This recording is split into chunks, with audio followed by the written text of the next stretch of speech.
아멘. 설교 제목이 이겁니다. 이 말을 들으면 참 좋겠지요. 또 다시 시작하라. 하나님께서 또 다시 시작하라 하신다. 자, 하나님이 우리에게 너는 이래서 안 된다. 너는 이게 끝장이야. 아니야. 그거는 하나의 과정이야. 그것은 너의 삶 속에서 잘못된 생각에 의해 살아왔던 삶의 과정일 뿐이야. 하지만 다시 시작해. 이렇게 말하는 겁니다. 다시 시작한다. 참 좋은 말이죠. 여러분은 마침표를 좋아하십니까? 쉼표를 좋아하십니까? 둘 다 좋아요 라고 말하겠죠. 학생들은 수업을 시작할 때보다도 수업을 마칠 때를 좋아합니다. 우리 성도님들은 예배를 시작할 때 좋아하십니까? 예배 마칠 때 좋아하십니까? 마칠 때가 좋죠. 그죠? 아마 우리는 무거운 짐을 살아가기에 휴가를 오게 되면 기뻐합니다. 아까 미네 자매가 아마 휴가 받아서 왔는지 모르겠는데 휴가 받아서 부모님 집에 온다 쉽지 않죠. 결혼하지 않고 교시 부모님 집에 온다 쉽지 않은데 휴가를 받으면 참 좋아합니다. 우리 하나님께서 왜 안식일을 주셨나? 왜 희년을 주셨나? 쉬어라 이거죠. 원상 회복하라 이거죠. 예수님께서는 우리 인생살이 자체가 갈팡질팡하고 워낙 힘드니까 수고하고 무거운 짐진 자들아 다 내게로 오라고 말씀하셨습니다. 한마디로 말하면 내한테 와서 쉬어라 이 말입니다. 쉼을 주신다. 쉼을 주신다. 저는 내 삶 마칠 때에 이렇게 하고 옷가닥 죽고 싶습니다. 마라나타 주 예수여 어서 오시옵소서. 예수님께서도 십자가 위에서 마지막 숨 거두기 전에 뭐라고 말씀하셨을까요? 내 영혼 아버지께 부탁하나이다. 다 이루었습니다. 하나님이 주신 삶 제가 잘 살게 하신 것 감사합니다. 다 이루었다 라면서 숨을 거두셨습니다. 하나님은 우리가 어떻게 살았든지 상관하지 아니하고 늘 또다시 살 기회를 주신다라는 것을 오늘 주신 말씀을 통해서 알게 되어지는 것입니다. 하나님께서 노아에게 말씀하신 대로 폭우가 내려서 40일 동안 모든 피조물이 다 잠겨버렸어요. 홍수로 인해서 창조 전과 같이 하늘에서 물이 쏟아져 내리니까 어디가 바다인지 어디가 산인지 분간이 안 되어져요. 저는 포항이 고향인데 비 오는 날에 바닷가에 나가서 보면은 어디가 하늘인지 어디가 바다인지 구분이 안 되더라고요. 이거는 좋은 것도 있지만 혼란스럽다라는 겁니다. 경계가 없다 이거죠. 물이 50일 동안 차올라 있었고 배가 7개월 동안 방주죠. 이리저리 그냥 떠다니다가 드디어 가장 높은 산인 아라낫산에 도착을 했습니다. 그리고 난 뒤에 100일이 지났습니다. 이제 노아가 물이 얼마나 줄었는지 알아보기 위해서 첫 번째 보낸 새가 무슨 새일까요? 까마귀입니다. 까마귀를 보냈더니 어떻게 됐습니까? 방주에 왔다 갔다 합니다. 방주 왔다 갔다 합니다.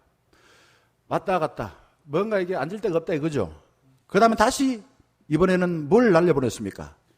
비둘기를 날려보냈는데 비둘기는 그냥 앉을 데가 없으니까 잠시 뒤에 다시 방주로 와버렸어요.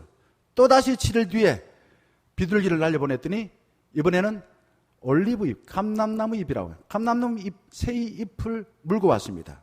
그리고 또 다시 7일 지나고 난 뒤에 비둘기를 날려보냈더니 이번에는 비둘기가 다시 방주로 돌아오지 않았다. 성경이 그렇게 말하고 있습니다. 무슨 뜻입니까 이게? 이게 무슨 뜻이냐? 땅에 물이 거치고 이제 땅에서 다시 시작할 기회가 되었다라는 메시지인 겁니다. 우리는 그래서 비둘기를 두고서 평화의 상징. 알고 보면 비둘기는 그렇게 평화롭지는 않지만 상징적으로 그렇게 해요. 왜? 다시 시작할 기회를 주었다 이거죠. 삶의 희망을 주었기 때문에 비둘기를 평화의 상징으로 이야기하고 하고 있습니다. 자, 내용이 홍수가 일어난 것은 1월 1일이었고 홍수가 그친 것은 12월 31일 그렇게 보통 학자들이 보고 있습니다. 자, 그런데 1년이 지나고 난 뒤에 바로 물이 그냥 다 그치지 않았어요. 한 2달 정도. 2월 17일 그 다음에 2월 27일쯤 되었어야 물이 다 말라버렸습니다. 그리고는 방주 안에 있었던 노아와 노아 가족과 그 가축들이 방주 바깥으로 나왔습니다. 홍수는 1년 정도 계속됐다라고 생각하시면 될 거예요. 1년 동안 아니죠. 1년 2개월 가까이 방주 안에 갇혀 있으면서 노아와 노아의 가족과 그 가축들을 어떤 생각을 했을까요? 괜히나 칭칭나네 라고 생각했을까요? 그것도 하루 이틀이지. 우리가 아무리 좋은 휴가도 집 바깥으로 나갔다가 집에 돌아올 때는 정말 나가면은 무슨 고생이라고요? 방주 안에서 1년 2개월 가까이 갇혀 살았는데 처음에야 뭐 좋을 줄 몰랐죠. 뭐 크루즈선을 타고서 뭐 지중해를 다니고 뭐 그러면은 사람들 다 죽고 자기들만 살아있으니까 좋겠다. 와 이래 좋노 했겠지만은 얼마나 심심했을까요? 빨리 그냥 바깥으로 나가길 바랬겠죠. 저는 그렇게 생각합니다. 이게 인간이 보통 갖고 있는 생각이니까요. 우리가 코로나19로 인하여서 얼마 정도입니까? 한 6개월 가까이 자유로운 일상을 잃어버렸습니다. 얼마나 답답하십니까? 노아와 노아 가족들 1년 동안 방주 안에 갇혀 있었기에 바깥 생활을 이제 잊어버렸을 거예요. 이게 일상이야. 옛날에 우리 1년 전에 살았던 삶은 그건 옛날이야. 다시 돌아오지 않을 거야. 이런 생각을 했을 거예요. 그리고서는 만약에 나간다면은 노아가 무엇을 가장 하고 싶었을까요? 노아는 비가 멈춘 뒤 한 달 지나고 난 뒤에서야 드디어 그 다음 해 2월 마지막 날에 방주에서 나왔습니다. 노아가 방주에서 나오자마자 무엇을 했습니까? 요즘 우리나라 한때 제주도가 그냥 성황을 이뤘는데 한 몇 년 전에는 중국 사람도 안 오고 그래서 제주도 상당히 힘들다 했는데 코로나로 인해서 외국 목 나가는 사람들이 중국으로 모여들고 그래서 다시 제주도가 성황을 이룬다고 말합니다. 저는 오늘이 8월 첫째 주일이다. 그래서 휴가를 간다는 사람이 많습니다. 도대체 이게 지금 며칠인가? 지금 여름인가? 봄인가? 막 헷갈립니다. 시간 감각 자체를 잃어버렸어요. 지난 2월 셋째 주부터 우리가 예배를 드리지 못한 것이 3개월 가까이 됐습니다.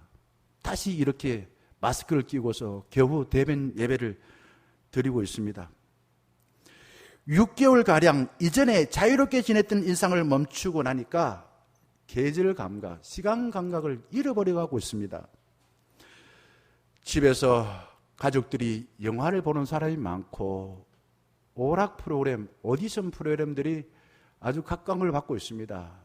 저는 이걸 보면서 앞으로 사람들이 함께 잘 노는 사람들한테 그냥 인정을 받겠구나 하는 생각이 듭니다. 잘 놀아야 돼요. 옛날에는 일 잘하는 사람이었는데 이제 잘 노는 사람이 돈도 많이 벌고 그리고 사람들이 좋아하는 것을 알게 되어집니다. 물론 우리 교회 교우들 중에서는 6개월가량 마스크를 끼고 답답하게 집에 있으면서 성경 통독하는 사람들이 상당히 많습니다. 보세요. 몇 도 가신 분인지. 코로나19가 종식되거나 백신이 나오면 무엇을 제일 하고 싶습니까? 노아가 방주에서 나오자마자 이것을 냈습니다. 20절, 8장 20절 보게 되면 무엇을 했습니까? 나오자마자 이거 했어요. 나오자마자 여호와를 위하여 단을 쌓고 모든 정결한 짐승 중에서와 모든 정결한 새 중에서 취하여 번제로 단을 드렸더니 이렇게 말합니다. 번제로 단을 드렸다. 요즘 말로 하면 예배드리러 왔다 이거죠. 제가 병원에 신방을 가면은 그동안 먹고 살기 위해서 뼈 빠지게 고생해서 제가 이렇게 되었습니다. 이제 퇴원하고 난 뒤에 예배를 잘 드려서 나를 사랑하겠습니다. 이런 분들이 의외로 많습니다. 노아는 그동안 하지 못했던 것 하기 위해서 여기저기 돌아다니지 않았습니다. 먼저 여호와를 위하여 제단을 쌓고 번제를 드렸습니다. 왜 이랬을까? 노아가 여호와를 위한 일을 할 때에 가장 중요한 것이 무엇인지 선택하여 그 삶을 살 수 있다고 생각한 것이에요. 저는 여호와를 위하는 것이 자기를 사랑한다고 생각합니다. 주일 예배를 드리는 것은 하나님을 위하여서 예배 드리지만은 결국 나를 사랑하는 기회예요. 누가 나를 사랑해 줍니까? 이제 나이가 들어서는 나를 사랑하는 사람은 잘 없어요. 나를 사랑하기 위해서 예배 드리는 겁니다. 잠언에서 여호와를 경외하는 것이 지식의 근본이라고 말하지 않습니까? 성공한 사람들의 특징은 사소한 것에 목숨 걸지 않고 나를 사랑하고 내가 해야 될 일들을 먼저 하는 거예요. 실패한 사람의 특징은 사소한 것에 목숨을 겁니다. 노아는 방주에 함께 들어갔던 짐승과 새 중에서 깨끗한 것 중에 몇 마리를 잡아서 제단에 바쳤다. 이게 중요한 겁니다. 나를 사랑하기 위해서 하나님께 예배를 드렸는데 그냥 아무거나 가지고서 그냥 제단을 쌓지 않고 깨끗한 겁니다. 왜 노아가 이런 재미없는 놀이를 하고 있을까요? 왜 그럴까요? 저는 노아가 왜 배에서 방주에서 나오자마자 재미없는 놀이를 할까? 아마 노아 가족들은 좋아했을까? 지금 좋아하지 않았을 것 같아요. 노아는 좋아했는지 모르지만은 아들이나 손자들은 잘 좋아하지 않았을 것 같아요. 하지만 노아는 1년 동안 배에서 지내면서 하나님께서 우주 만물을 보시고 죄가 너무너무 컸어. 대상 놔뒀다가는 완전히 절단 날 줄 알고 어떻게 해요? 심판하셨다는 것을 깨달았습니다. 억울하다 처음에 그런 생각할 수도 있었겠지만 아니, 우리의 잘못이야. 하나님 우리를 사랑하였어. 다시 시작하기 위하여 심판하신다는 걸 깨달았습니다. 그리고 나도 허물이 있음에도 불구하고 우리 방주 안에 들어있는 나의 가족과 이 동물들 구원해 주신 은혜에 감사합니다. 이 두 가지 생각을 했지 않았을까? 그래서 하나님께 깨끗한 중에 몇 마리를 잡아서 번제로 하나님께 바친 것입니다. 노아는 과거에 하나님의 통치를 무시하여서 악하고 어리석게 살았던 삶을 몽땅 다 버렸습니다. 쓰레기통에 있는 쓰레기를 버리듯이 과거에 하나님과 관계에 어긋난 걸 버렸습니다. 그리고는 앞으로 하나님 생각, 하나님의 계획, 하나님의 마음을 따르고 살겠습니다. 이런 마음을 가지고서 예배를 마치고 세상으로 나가겠지요. 노아는 입으로만 아니라 짐승을 반으로 잘라서 피를 바치면서 언약을 지켰습니다. 만약에 언약을 어기게 되면 나도 이 짐승처럼 내가 짐승을 반으로 잘라서 하나님께 바쳤는데 하나님과 언약을 어기게 되면 나도 하나님 심판받아서 내 삶이 반으로 짜갈려질 거야. 쪼개질 거야. 이런 생각을 했을 거예요. 짐승을 희생시킨 것처럼 짐승은 희생시킨 걸 죽인 겁니다. 노아는 짐승을 죽이면서 기분이 좋지 않았을 거예요. 하나님 나의 과거의 나쁜 생각, 습관, 의지, 삶을 죽이고 이제 하나님과 약속하신 언약을 지키며 살겠습니다 라고 다짐을 했을 것이에요. 기독교인들이 예배를 드리면서 이런 마음을 가지고 예배를 드리는 의미가 있습니다. 날마다 예수 그리스도 안에서 지나온 삶 가운데 좋은 것은 하나님 기뻐하시고 더 잘나게 해주세요. 그리고 나쁜 생각, 나쁜 습관, 나쁜 이념, 나쁜 생활 방식들은 다 청산하게 해주세요. 그리고 용기를 내서 한 번도 안 해봤지만은 하나님이 나를 사랑해 주시는 약속의 말씀이라면 붙들고 살겠습니다. 이런 마음을 가지고 예배를 드릴 거라 생각합니다. 그리고 하나님 오늘 여기까지 인도해 주신 은혜 감사합니다. 과거의 삶 뉘우칩니다. 입으로만 말하는 것이 아니라 제가 머리에 죄를 뒤집어 쓰고 옷을 찢으면서 가슴을 치면서 제 대신 제가 가장 소중한 예물을 바치면서 내 시간을 바치면서 내 삶을 하나님께 회개합니다. 그리고 하나님께서 약속하신 새로운 생각, 새로운 계획대로 제가 한번 살아보겠습니다. 이런 다짐을 하면 좋겠습니다. 자, 하나님은 노아의 제사를 어떻게 생각하십니까? 21절 보게 되면은 옛날에는 이렇게 했습니다. 흠향하시고 했는데, 자, 세 번역에는 여호와께서 그 향기를 받으시고, 무슨 향기입니까? 제물의 향기라는 말은 제물과 그의 마음을 고스란히 다 받으셨다라는 말입니다. 하나님은 노아의 진실한 마음과 정직하게 바치는 제물을 기쁘게 받아주셨다라는 겁니다. 하나님께서 노아를 바라보실 때 신실하고 정직하여서 이제 보니까 네가 과거의 그 삶 사지 않고 내가 원하는 새로운 삶을 다시 시작할 수 있는 충분한 준비가 됐구나 라는 것을 아시고서 그 향기를 받아주셨다. 그 예배를 받아주셨다. 그 마음을 받아주셨다 라는 뜻인 것입니다. 우리는 하나님과 연합하는 예배를 드린 뒤에 하나님께서 우리 예배를 기쁘게 받아주시고 난 뒤에 내가 너를 통해서 이제 새 삶에 참여시켜 줄게, 이런 음성을 들으면 좋겠습니다. 하나님은 노아에게 사람이 살아갈 세상의 모습을 그 다음에 보여줍니다. 세상의 모습이 어떠한가 쭉 그 다음에 보게 되면 이렇게 나와요. 좋은 이야기 안 합니다. 무슨 말입니까?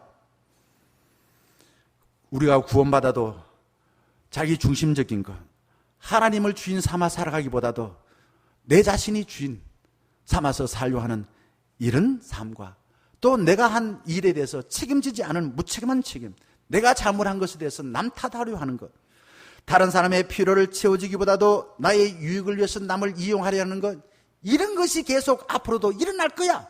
21절 그 다음 말씀 보게 되면 그런 내용이 나와 있어요. 우리는 하나님의 통치를 받기보다도 내 중심적인 것을 인정하지 않을 수가 없습니다. 그리고는 우리는 과거의 상처와 실패를 보물처럼 붙들고서 과거에 실패한 그들, 잠시 나를 보호할 수 있는 그런 것, 천막과 같은 것, 다 떨어진 그런 것들을 가지고서 나를 보호하려 하는 삶을 삽니다. 과거의 상처로 현재의 나를 바라보고 과거에 실패한 흔적대로만 살기 위해서 고집 피울 때가 많습니다. 하나님께서 우리에게 약속하신 새로운 삶보다도 내가 경험한 과거의 삶을 붙들고 안 놓겠습니다. 이거 놓으면 나 죽습니다. 어린아이가 때를 쓰면서 손에 말입니다. 칼을 들고서 나 죽겠습니다 라는 모습을 하면서 살 때가 참 많다는 겁니다. 하나님은 노아에게 앞으로 일어나고 살아갈 삶을 말합니다. 22절 보게 되면 이렇게 말해요. 어떻게 해요? 심음과 거둠, 추위와 더위, 여름과 겨울, 낮과 밤 반복된다는 뜻이에요. 이 말이 무슨 말입니까? 인간이 태어나서 자라고 늙고 병들어서 죽고, 결국 계절을 살 때도 봄이 있고 여름이 있고 가을이 있고 겨울이 있고, 좋을 때가 있고 나쁠 때가 있고 성공할 때 실패할 때가 있고, 내 중심적이 되어서 하나님 뜻을 거역할 때도 있고, 이런 일을 반복하여 살아간다는 겁니다. 하나님께서 만드신 창조의 원리, 인간은 죄로 인해서 자기 자신의 중심을 가지고서 모든 것을 판단하고 남을 지배하려 하는 이런 속성들 좀처럼 보기 어렵습니다. 이걸 반복하는 죄인의 삶을 산다는 거예요. 그러면 하나님께서 우리 죄를 용서하시고 이런 일이 계속 반복이 일어나는 겁니다. 그래서 성경 전체의 내용은 하나님의 창조와 인간의 타락과 하나님의 구속과 하나님의 회복하심, 이 네 가지가 반복해서 창세기 1장부터 요한계시록 22장 마지막까지 그렇게 나온다는 거죠. 그게 우리 인생의 삶이라 이거죠. 우리가 하나님을 대적하면 당장에는 내 마음대로 할 수 있어서 기분이 좋습니다. 하지만 얼마 가지 아니하여서 끔찍하게 끝장납니다. 내 기분 내려고 하나님을 대적하면은 희망이 없기에 또다시 하나님께서 우리를 새롭게 해주기 위해서 심판하시고 소수 어려운 사람을 통해서 시작하신다라는 겁니다. 하나님은 우리와 대적하기를 싫어하시고 치밀하게 관계를 갖기를 원하십니다. 하나님은 우리가 어떤 상황에서도 자발적으로 또다시 시작하기를 바라요. 또다시 자발적으로. 몽둥이 들고서 네 시작하면 죽어, 이렇게 하지 않습니다. 노아가 자발적으로 하나님께 제물을 바치고 했을 때 또다시 시작했지, 누가 무슨 몽둥이 들고 네 예배 안 가면 밥 안 주, 밥 굶겨, 이렇게 하지 않았잖아요. 자발적으로 또다시 새롭게 시작을 바라신다. 이게 하나님의 마음이에요. 하나님은 노아를 신뢰해서 이렇게 살기를 바라십니다. 9장 1절 보게 되면 이렇게 살기 바라지요. 마지막 세 번째 줄 보세요. 이렇게 살아라 이거죠. 어떻게 해요? 이겁니다. 9장 1절, 복을 주시며 그들에게 이르십니다. 생육하고 번성하여 땅에 충만하라. 생육, 번성, 충만, 다 좋아하는 말입니다. 하나님이 바라시는 마음입니다. 하나님이 노아와 언약을 맺으신 내용입니다. 어디서 많이 들은 이야기 아닙니까? 하나님이 인류의 대표인 아담에게 창세기 1장 28절에도 생육하고 번성하여 땅이 충만하라, 땅을 정복하라, 바다의 물고기와 하늘의 새와 땅에 움직이는 모든 생물을 다스리라. 노아 똑같이 아담에게 한 말 하나님께서 들었습니다. 무슨 말입니까? 아담이 깨뜨린 언약, 하나님께서 노아와 또다시 언약을 맺고 있다라는 겁니다. 여러분, 언약이 뭔가? 성경책을 언약의 책이라고 말합니다. 언약은 서로 약속하여 하나로 묶이는 것입니다. 성령에서 언약을 맺을 때는 하나님과 우리 인간이 벌어져가지고 죄로 인해서 벌어져서 멀리 떨어졌는데 피로 인해서 하나님과 우리 관계를 하나로 묶어놓는 거예요. 이게 언약입니다. 하나님과 노아 때려야 뗄 수 없는 하나의 인격체가 되었다라는 것입니다. 둘은 비록 다른 인격체이지만은 사랑하여서 자발적으로 하나로 묶겠다는 거예요. 이게 하나님과 노아 언약으로 하나 된 것입니다. 성경에서 나오는 언약은 이런 내용입니다. 나는 너의 하나님이 되겠고 너희는 내 백성이 되리라. 하나님과 우리는 뗄래야 뗄 수 없다. 하나님이 우리를 창조하시고 책임져 주시고 우리와 함께 하여 주시고 우리에게 생육하고 번성하고 충만하게 하라 라는 말씀을 주셨고 우리는 그것을 위해서 살아가고 이걸 떼버리면 아무것도 아니야. 이게 언약이에요. 결혼식을 언약식이라고 말합니다. 신랑과 신부 비록 다른 인격체입니다. 성이 달라요. 살아왔던 삶의 환경이 다릅니다. 함에도 불구하고 자신을 상대방에게 넘겨줍니다. 나를 당신에게 넘겨준다. 이게 사랑하여 언약식을 맺어 살아갈 부부의 모습인 것이에요.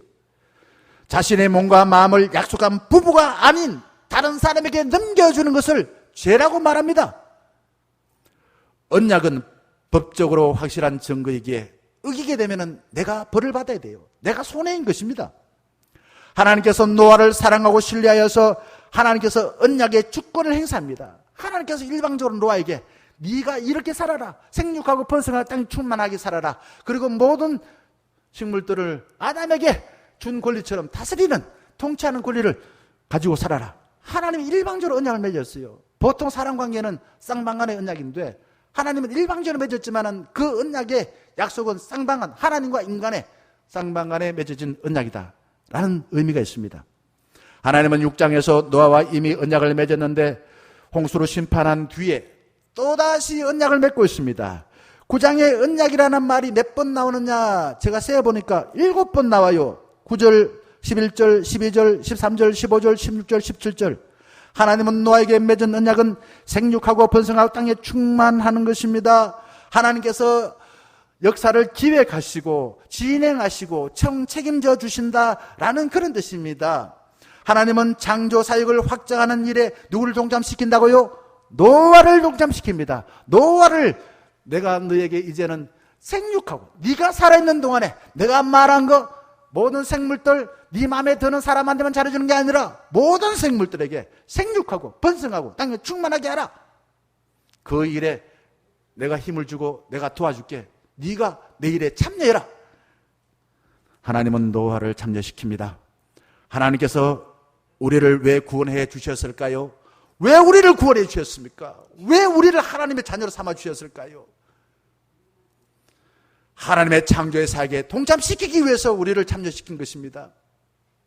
이 땅 위에 살다가 그냥 지 맘대로 살고 그냥 죽기 전에 다시 한번 회개하고 천국 가는 게 아니라 구원을 해 주시고 난 뒤에 이 땅에 살아있는 동안에 노아처럼 생육하고 번성하고 땅이 충만하는 일, 창조 사역에 동참시키기 위해서 우리를 구원해 주신 것입니다. 하나님께서 저를 2년 전에 충령교회 담임 목사로 부르신 목적이 어디 있을까요? 저에게 우리 교회를 또다시 새롭게 하라. 내가 그걸 원한다. 그러니 내 하는 일을 네 김 목사 네가 좀 해주라. 그 명령을 받고서 저는 여기 왔다 생각합니다. 그거 아니라면 저는 먹고 살기 위해서 왔겠죠. 그러세요. 하나님이 또다시 새롭게 하는 일에 참여시키기 위해서 저를 충령교회로 보낸 줄 저는 믿습니다. 노아는 하나님과 언약을 맺은 뒤 까먹지 말고 목숨을 걸고 실천해야 될 것입니다. 노아 가족과 노아는 홍수에서 구원받은 뒤에 우쭐대면서 얼씨구나 좋다 라면서 그 다음에 배에 나오자마자 그냥 지 맘대로 하고 싶고 말입니다. 하나님이 뭐고 다 필요 없어. 이제는 내가 남은 인생 얼마 안 되니까 내 맘대로 살 거야. 홍수 심판 이전에 돌아가기를 원치 않았습니다. 구원받아 방주에서 나온 뒤에 노아가 할 일은 모든 짐승들, 모든 생물들을 충만하게 하고 번성하게 하고 평화롭게 만드는 것입니다. 무슨 일이라고요? 생명을 충만하게 하는 일입니다. 평화롭게 만드는 일입니다. 이것이 노아가 끝까지 살아있는 동안에 하늘 끝까지 해야 될 중요한 사명입니다. 하나님은 노아에게 다시 홍수로 심판하지 않겠다고 약속하십니다. 약속만 하면은 잘 믿지 않을 줄 알고 약속한 뒤에 새끼손가락을 긁어서 도장 찍듯이 하나님은 노아에게 도장 찍어줍니다. 뭘 갖고 도장 찍어줍니까? 무지개 갖고 도장 찍어줘요. 이 무지개, 왜 무지개를 사용했나? 당시 전쟁에서 원수를 쳐서 승리한 것을 무지개로 상징했습니다. 무지개. 하나님은 무지개로서 악을 홍수로 심판하지 아니하고 이제는 생명을 살릴 일에 너를 반드시 동참할 거야. 동참시킬 거야. 이걸 확실하게 내가 믿으라. 네가 믿으라. 이런 의미로 도장을 꽝 찍으면서 무지개를 보여주었다라는 겁니다. 여러분, 이 무지개는 예수 믿는 사람만 보는 게 아니라 안 믿는 사람도 다 봅니다. 이건 무슨 의미인가? 보편적이라 이거죠.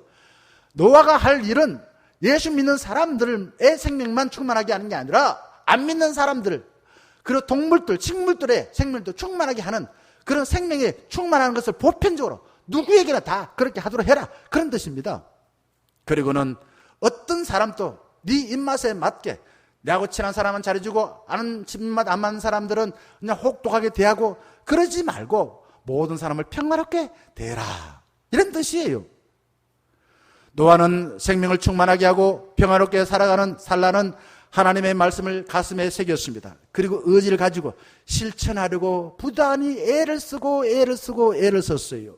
노아는 하나님의 은혜를 내 입맛에 따라 삼키지 아니하고 무조건 받았습니다. 하나님 은혜를 베풀어 주세요. 은혜를 베풀어 주세요. 하나님의 은혜를 받으면 하나님의 말씀하신 대로 제가 생명을 충만하게 하고 모든 생명들과 평화롭게 사는 일을 잘 감당할 겁니다. 하나님 은혜 받으면 제가 맡겨진 사명을 잘 감당합니다.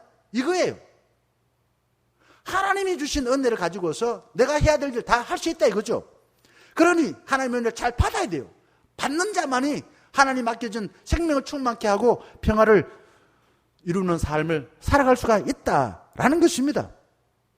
그 다음에 하나님께서 노아에게 4절에 이러지 말라고 말합니다. 어떻게 하지 말라고요? 짐승들 잡아 먹기는 먹되 뭐채 먹지 말라고 합니까? 피채 먹지 말라요. 이 무슨 말인가 이게? 6절에 보게 되면 그 이유를 이렇게 말하고 있어요. 무릇 사람의 피를 흘리면 사람이 그 피를 흘릴 것이니 이는 하나님이 자기 형상대로 사람을 지으심이라. 피에는 뭐가 있다고요? 생명이 있는 것이에요. 모든 생명의 소유권은 누구한테 있습니까? 힘센 사람한테 있는 게 아니라, 나한테 있는 게 아니라, 아내의 생존권이 남편한테 있는 게 아니라 하나님한테 있는 거예요. 자식의 생존권이 나한테 있는 게 아니라 하나님께 있다 이거죠. 우리는 하나님의 형상을 지녔기 때문에 하나님이 거룩하고 어른고 하나님이 위대하신 것처럼 우리도 그렇게 소중한 존재다, 그런 뜻인 것입니다.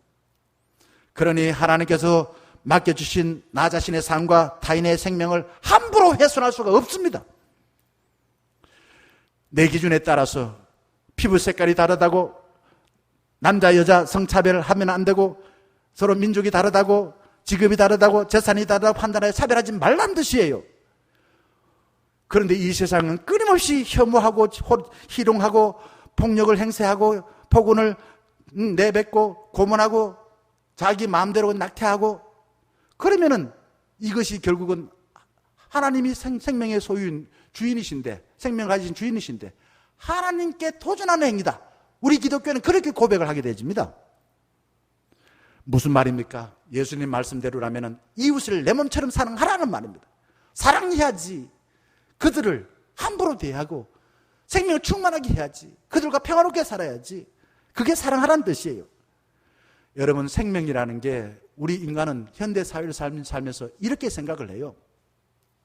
과학자가 조립하는 거야. 의사들이 병원에서 찍어내는 거야. 생명을 그렇게 생각해요. 여러분은 누가 그렇게 말합니까? 나도 모르게 그렇게 환상을 갖고 있어요. 성부, 성자, 성령 하나님께서 우리를 오묘하게 설계하시고 우리를 섬세하게 만드시고 우리를 소중하게 만드시고 우리를 땅에 보내주셔서 너는 내 아들 딸이야, 너는 내가 사랑하는 자야, 너는 나를 본받아서 많은 생명을 충만하게 만들고 평화롭게 살아라, 이렇게 말씀하시는 것이에요. 여러분, 하나님의 생명에 도전하면 하나님은 이렇게 만드십니다.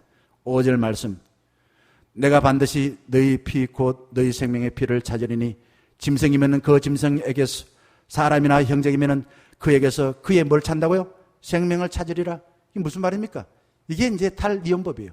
하나님께서 내가 말이요 생명을 나눈 사람 생명을 취해가면은 하나님이 우리 생명을 취해간다 이거예요. 얼마나 이게 무슨 말입니까? 그에 상응한 대가를 반드시 치르겠다는 거죠. 하나님께서. 현대 사회는 누구한테 생명을 판단하는 권리 주었습니까? 판사한테 주었어요. 판사. 그런데 말이면 판사들이 거울주 판사, 변호사들을 서울 광화문에 가게 되면 변호사 회관 앞에 가면요, 이렇게 모자를 쓰고 뱀이 다리를 틀고 있는 그 형상을 하고 있는 모자 위에 형상이 있습니다. 그리고는 손에 저울줄 들었습니다. 저울줄 줬는데 이 저울이 형평 저울입니다. 한쪽으로 기울지 않습니다. 딱 균형을 맞추고 있습니다. 무슨 말입니까? 법을 집행하는 판사들이요, 기소하는 검사들이요, 변호하는 변호사들이요, 너희들 통해서 하나님의 말씀을 잘 듣고 하나님을 두려워하여서 어떤 사람이든 간에 공정하게 판단하시오, 이겁니다. 그렇게 안 하는 판단은 나빠요. 그런데 우리나라 그렇게 많이 바뀌었습니다만 아직도 아니야.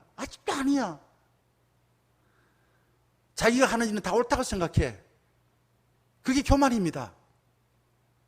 진짜 자기들이 정말 이 사람들, 억울한 사람들 이야기 들어주고 그 사람들의 형편들을 풀어주고 그리고 죄 지은 사람들을 제대로 찾아내가지고 누구든 간에 차별하지 않고 말입니다.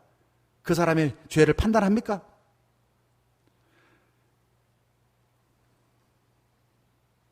우리는 판사가 아니지만은 사람을 판단할 때에 내하고 피부 색깔이 다르다고, 내하고 성이 다르다고, 내하고 학벌이 다르다고, 내하고 지역이 다르다고, 내하고 경제적인 조건이 다르다고, 내하고 이념이 다르다고 차별하고 무시하진 않았습니까? 하나님은 존중해라, 사랑하라고 말씀하십니다. 그런데 이 시대는 눈에 보이지 않고 말하지 않지만은 다른 사람을 차별하고 혐오하는 것이 능력으로 생각합니다. 그런 사람을, 강한 사람을 능력으로 생각해요. 여러분, 하나님은 그런 사람이 능력이 아니라 사랑할 줄 아는 사람이 능력이야. 니하고 다른 사람을 사랑할 줄 아는 사람이 능력이야.